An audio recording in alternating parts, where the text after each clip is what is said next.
Hello guys, welcome back to our channel. இன்னைக்கு mini ஸ்டோரிஸில் morning நடந்த ஒரு சின்ன இன்சிடென்ட் பற்றி தான் பார்க்க போகிறோம். ஆக்சுவலாக மார்னிங் வந்து எப்பவுமே நான் பஸ்ஸில் தான் போவேன் ஆஃபீஸ்க்கு. அது வந்து ஒரு ப்ரைவேட் பஸ். நான் டிரைவருக்கு ஒரு பேக் சைட் சீட்டில் வந்து உட்காந்துட்டு இருக்கேன். ஆப்வியஸாக கவர்மெண்ட் பஸ் அந்த மாதிரிலாம் வந்து ஸ்டாப்பிங் இல்லாத இடத்துலலாம் வந்து நிறுத்த மாட்டாங்க. ஸ்டாப்பிங் இருக்கிற இடத்துல மட்டும் தான் நிறுத்துவாங்க. ப்ரைவேட் பஸ்ஸில் வந்து ஸ்டாப்பிங் இல்லாத இடத்துல நம்ம ரெக்வஸ்ட் பண்ணி கேட்டால் சம்டைம்ஸ் வந்து நிறுத்துவாங்க. அப்போ வந்து ஒரு 2 பேர் ஸ்டெப்ஸ் கிட்டே தான் நிற்கிறாங்க. அவங்க என்னன்னா டிரைவரை வந்து ஸ்டாப் பண்ண சொல்கிறாங்க. ஸ்டாப்பிங் இல்லாத இடத்துல அவங்க வந்து கம்பெனிக்கு போகணும் போல். அதனால ஸ்டாப்பிங் இருக்கிற இடத்துல விட்டு அவங்க கம்பெனி கொஞ்சம் தூரம் நடந்து வர மாதிரி இருக்கும். அதனால ஸ்டாப்பிங் இல்லாத இடத்துல கொஞ்சம் நிறுத்த சொல்லி கேட்டாங்க. அதுவும் அவங்க கிட்ட போயிட்டு கொஞ்சம் ரெக்வஸ்ட் பண்ணிலாம் எதுவுமே கேட்கல. அந்த ஸ்டெப்ஸில் நின்னே வந்து கத்துறாங்க. அதில் 2 பேர், ஒருத்தர் வந்து சாஃப்டாக கேட்டிருந்தாங்க, இன்னொருத்தர் வந்து சைலண்டாகவே தான் இருந்தாங்க. அந்த சாஃப்டாக கேட்டவர் வந்து ஸ்டெப்ஸில் நின்று அங்கேருந்தே வந்து டிரைவர் கிட்ட வந்து கத்திட்டு இருக்காங்க. இந்த மாதிரி கொஞ்சம் நிறுத்துங்க, கம்பெனிக்கு போகணும், லேட் ஆகுது, கொஞ்சம் நிறுத்துங்க அப்படின்னு சொல்லிட்டு ஸ்டெப்ஸில் நின்னே வந்து கத்திட்டு இருக்காங்க. அவர் 4 to 5 டைம்ஸ் கிட்ட கேட்டாரு. அப்போ கேட்டுட்டு இருக்கும் போது டிரைவர் வந்து சொல்லிட்டாங்க, ஸ்டாப்பிங் இல்லாத இடத்துலலாம் நிறுத்த முடியாது அப்படின்ட்டு வந்து சொன்னார். அதை மீறியும் வந்து அவர் ரிப்பீட்டடாக கேட்டுகிட்டே இருந்தார்.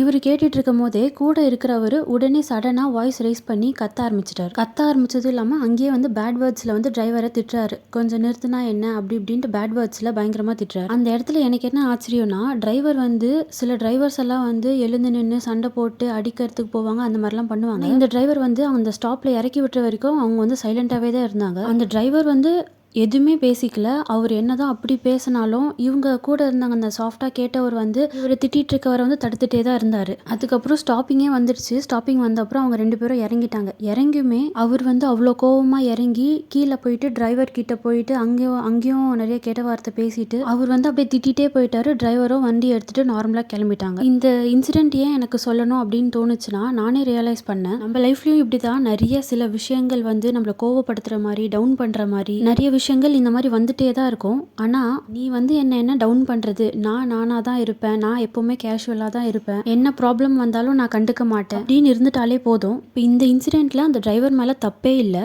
ஆனாலுமே அவர் எவ்வளோ கெட்ட வார்த்தை பேசினாலும் அவர் வந்து சைலண்டாக இருந்துட்டாரு. அவர் நினச்சிருந்தாருன்னா பதிலுக்கு பதில் பேசிட்டு இருக்க முடியும், இல்லைன்னா என்னை எதுக்கு இப்படி பேசினா அப்படின்னு போய் அடிக்கவும் முடியும். ஆனால் அப்படி நடந்திருந்தா 2 பேருக்கும் செம சண்டை வந்திருக்கும்.